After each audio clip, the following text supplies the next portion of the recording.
자, 오늘 말씀은 신명기 13장 12절서부터 18절까지 말씀입니다. 신명기 13장 12절서부터 18절까지 교독합니다. 내 하나님 여호와께서 내게 주어 거주하게 하시는 한 성읍에 대하여 내게 소문이 들리기를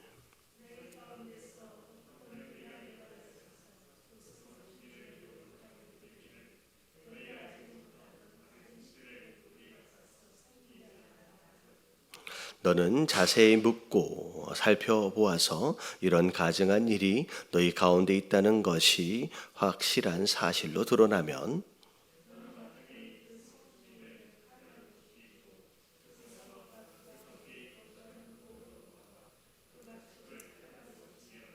또 그 속에서 빼앗아 차지한 물건들 다 거리에 모아놓고 그 성읍과 그 탈취물 전부를 불살라 내 하나님 여호와께 드릴지니 그 성읍은 영구히 폐허가 되어 다시는 건축되지 아니할 것이라.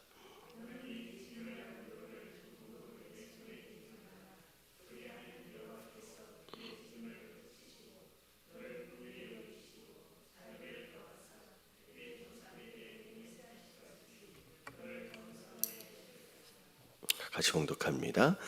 네가 만일 내 하나님 여호와의 말씀을 듣고 오늘 내가 내게 명하는 이 명령을 지켜 내 하나님 여호와의 목전에서 정직하게 행하면 이같이 되리라. 아멘. 신명기 13장에 들어와서의 내용이 사실 유혹하는 자들에 대하여 우리가 경계하라고 하나님 말씀하고 계시죠. 특별히 이스라엘을 구원하신 그 하나님으로부터 이제 다른 우상이나 다른 신들에게로 우리의 시선을 돌리도록 하는 그 어떠한 이제 존재든지 우리가 경계할 필요가 있다라고 쭉 말씀을 이어가시는데, 첫 번째 우리가 경계해야 할 내용은 기적과 이적을 일으키면서 스스로 선지자다 아니면 꿈을 꾸는 자다라고 해서 유혹하는 자가 있을 것이다 라고 해서 첫 번째 우리가 조심해야 될 대상이었습니다. 자, 그리고 두 번째 대상은 가족들과 더불어 가까운 관계예요. 관계 안에서 또 누군가가 또 유혹하는 자가 있을 경우에 그래서 그 관계로 인하여서 또 넘어질 수도 있다라는 거죠. 그것도 이제 조심해야 될 그런 내용이었습니다. 자, 근데 이제 첫 번째와 두 번째 내용은 이렇게 기적과 이적이 되었든 관계가 되었든 직접 우리에게 유혹을 해오는 그런 대상자들이었어요. 자, 근데 오늘 말씀에 대한 내용은 자, 직접 유혹을 해오는 내용이 아니라 이제 소문이 들린 거예요. 어떻게 보면 제3자의 입장입니다. 자, 내 하나님 여호와께서 내게 주어 거주하게 하는 한 성읍에 대하여 자, 내게 소문이 들리기를, 그러니까 살고 있는 성읍 안에서 소문이 들리는 거예요. 자, 어떤 소문이냐? 너희 가운데 어떤 불량배가 일어나서, 어떻게 보면 가족과의 관계성도 아닙니다. 자, 그리고 뭐 이렇게 기적과 이적을 일으키는 상황도 아닌 거예요. 그냥 불량배입니다. 불량배예요. 근데 일어나서 그 성읍 주민을 유혹하여 이르기를 나 당사자는 아니에요. 다른 사람들에게 유혹한다는 이야기가 들린다는 거예요. 다른 신을 섬기기로 섬기는 쪽으로 그렇게 유혹한다는 거죠. 그래서 너희가 알지 못하는 다른 신들을 우리가 가서 섬기자 한다 하거든. 아직 나한테는 유혹한 게 아니에요. 근데 자, 그러면 어떻게 되느냐? 나는 제3자니까 나한테 유혹한 게 아니니까 나랑은 상관이 없지라고 그냥 무시하고 지나가 버리면 돼요, 안 돼요? 안 된다라고 얘기하는 거예요. 자, 우리가 이게 어떻게 보면 이제 어떻게 보면 이제 가족적인 어떤 그런 관계성 안에서의 어떤 그런 문화이기도 하지만 어느덧 우리가 이제 개인주의적인 사고방식 안에서도 많이 살아가지요. 그런 가운데 나한테 직접 피해를 주지 않는 상황이다, 나랑 별로 상관이 없는 문제인 것 같다라고 한다면 그게 악이다라고 할지라도, 그게 불의다라고 할지라도 굳이 내가 꼭 나서서 개입할 필요가 뭐가 있겠느냐라고 하는 식으로 지나칠 수 있다는 거죠. 근데 특별히 다른 신을 섬기는, 우상을 숭배하는 그런 일에 대해서만큼은 너희가 너희 일이 아니라고 그냥 지나쳐가면 안 된다라는 거죠. 자, 그래서 너희가 자세히 물으래요. 적극적으로 움직여서 그 일을 해결하라는 거예요. 살펴보아서 이런 가증한 일이 너희 가운데 있다는 것이 확실한 사실로 드러나게 되면, 자, 어떻게 돼요? 너는 마땅히 그 성읍 주민을 칼로 죽이고, 다시 말하면 그 불량배와 더불어서 그 불량배의 유혹으로 인하여서 다른 신을 섬겼던 그 사람들을 그냥 내버려 두면 안 된다는 거죠. 그들을 전부 다 칼로 죽이고 그 성읍과 그 가운데 거주하는 모든 것과 가축을 칼라로 진멸하라라고 하나님 말씀하시는 거예요. 그리고 또 그 속에서 빼앗아 차지한 물건을 다 거리에다가 모아라. 그리고 나서 그 성읍 안에서의 그 모든 탈취물들을 뭐 해버리래요? 불살라 버려래요. 그리고 그 성읍이 영구히 폐허가 되어서 다시는 건축하지 못하도록 만들어 버려라.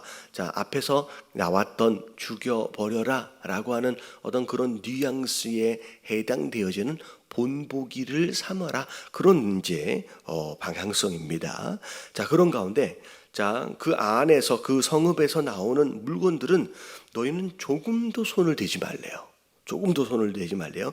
그리하면 여호와께서 그의 진노를 그치시고, 자, 누구를 긍휼히 여기신대요? 예, 너를 긍휼히 여기신대요. 다시 말하면 분명히 나랑은 상관이 없는 죄였어요. 나랑은 상관이 없는 죄예요. 불량배가 내가 아니잖아요. 그리고 불량배의 꼬임을 받아서, 유혹을 받아서 다른 신을 섬겼던 자들도 내가 아니에요. 우리 가족이 아니에요. 그럼에도 불구하고 자, 하나님이 진노를 그치신대요. 그리고 누구에게 긍휼을 베푸세요? 우리에게 긍휼을 베푸신대요. 자, 우리가 잘 알아야 돼요.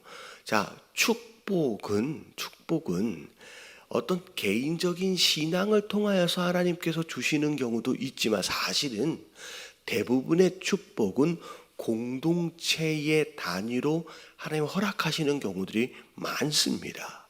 그래서 성경을 보면 누군가 한 사람의 죄로 인하여 이스라엘 전체가 징계를 받아요. 그냥 오늘날도 사실 마찬가지겠죠.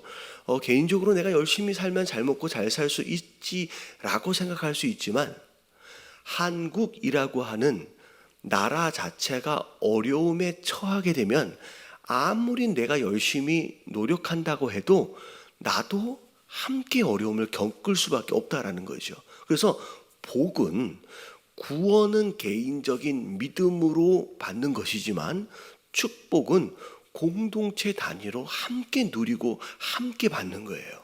그래서 우리가 공동체가 함께 속해 있을 때, 가정도 마찬가지고 교회도 마찬가지고, 그리고 우리 민족과 나라도 마찬가지고, 같이 어려워지면 거기에 속해 있는 모든 자들이 그 어려움을 함께 경험할 수밖에 없다라는 거죠. 그래서 당사자는 아니다라고 할지라도 그 성읍 안에서 일어난 이방신을 섬기는, 우상을 섬기는 그런 일들에 대하여 방치해 놓고 가만히 내버리게 되게 되면 하나님의 진노하심이 그 성읍에 임하는 것으로 말미암아 그 성읍에 살고 있는 누가 더 피해를 봐요? 내가 함께 피해를 본다라는 거죠. 그래서 그 부분에 대해서 아직 너에게 미치지 못한 유혹이다라고 할지라도 미온적으로 대처하면 안 되고 적극적으로 대처하여 제거하는 일에 적극적으로 움직이라는 얘기예요. 그러면 하나님의 진노하심이 머무는과 동시에 그 성읍과 관련되어 있는 나를 포함한 모든 자들이 긍휼하심을 얻는다라고 하나님 말씀하신 거예요.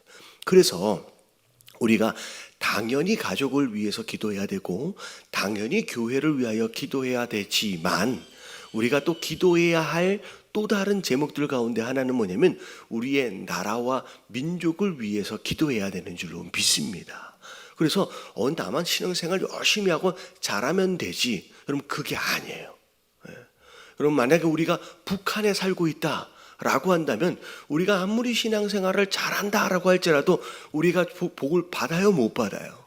우리가 복을 받는 데에 굉장히 제한적일 수밖에 없다라는 거죠.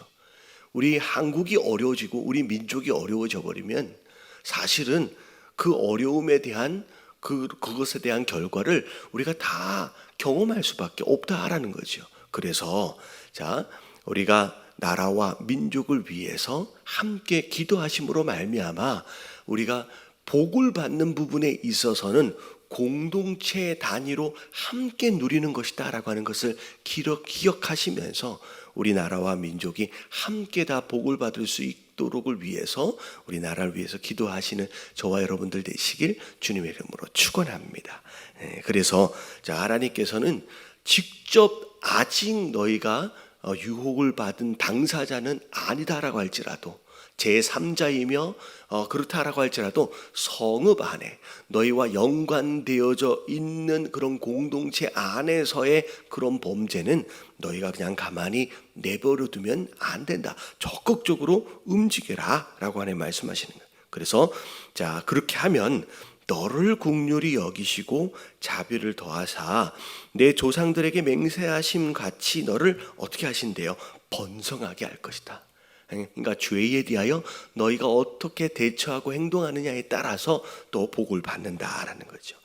내가 만일 내 하나님 여호와의 말씀을 듣고 오늘 내가 내게 명하는 그 모든 명령을 지켜 내 하나님 여호와의 목전에서 정직하게 행하면 이같이 되리라. 이같이라는 것은 17절 뒤에 부분에 나오는 번성하게 될 것이다 라고 하는 거에 대한 약속이에요. 그래서 특별히 우상 숭배에 대한 것은 너희 가족이 되어질지라도 불쌍히 여기거나 덮어줘서는 안 된다는 거예요. 낱낱이 드러내도록 해서 반드시 해결해야 될 문제고 심지어 너에게 직접이 아니다라고 할지라도 성읍 안에 너희 공동체 안에서 일어나는 이러한 범죄는 그냥 지나치면 안 된다라고 말씀하시는 거예요. 그런 가운데 특별히 죄의 특징들 가운데 신약 성경에 와서 보면 누룩으로 예수님께서 많이 비유하시잖아요. 어떻게 보면 아주 작은 것 같은 것인데 그게 내 삶 안에 들어오는 순간 이 작은 것에 대한 영향력이 우리의 삶의 전체에 미친다라고 하는 것을 계속 강조하고 있는 것처럼 우리가 죄에 대한 요만큼의 타협도 우리 삶 가운데 굉장히 큰 영향을 미친다라는 거예요. 그래서 하나님 말씀하시는 게 뭐냐? 요만큼의 타협도 일어나지 않도록 특별히 우상 숭배 또 하나님을 예배하는 그런 부분에만큼은 우리가 타협하고 우리가 무시하고 그냥 지나가서는 안 된다라고.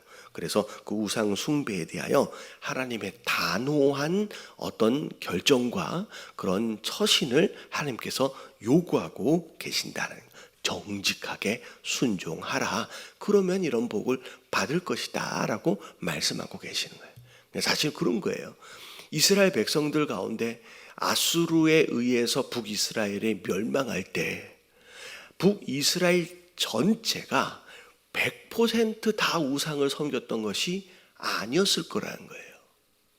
그 안에서 그래도 나름 하나님을 섬기려고 애를 썼던 사람들이 있었을 거라는 거예요. 그리고 바벨론에 의해서 남유다가 망할 때 남유다에 있는 모든 주민들이 100% 우상을 섬기지는 않았을 거라는 거예요. 그 가운데 누군가는 하나님을 잘 섬겨를 보려고 했던 사람들도 있었을 거라는 거예요. 근데 어떻게 돼요? 북이스라엘이 멸망을 당하고 남유다가 멸망을 당할 때 하나님을 잘 섬겼던 자들은 싹 빼놓고 나머지만 멸망을 당하는 게 아니에요. 남유다에서도 하나님을 잘 섬겼던 사람들만 싹 빼놓고 나머지만 다 포로로 끌려간 게 아니라는 거죠. 나라와 민족이 망할 때는 다 같이 그냥 망하는 거예요.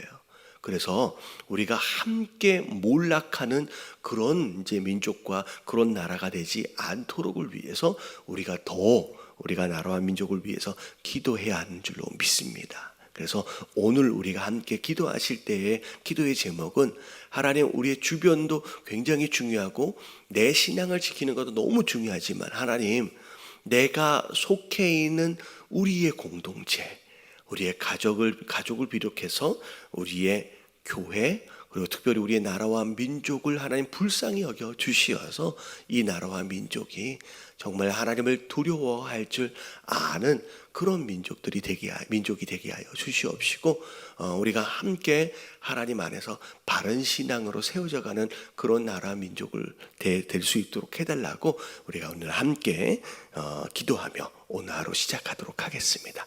다 같이 기도합니다. 시작. 주님,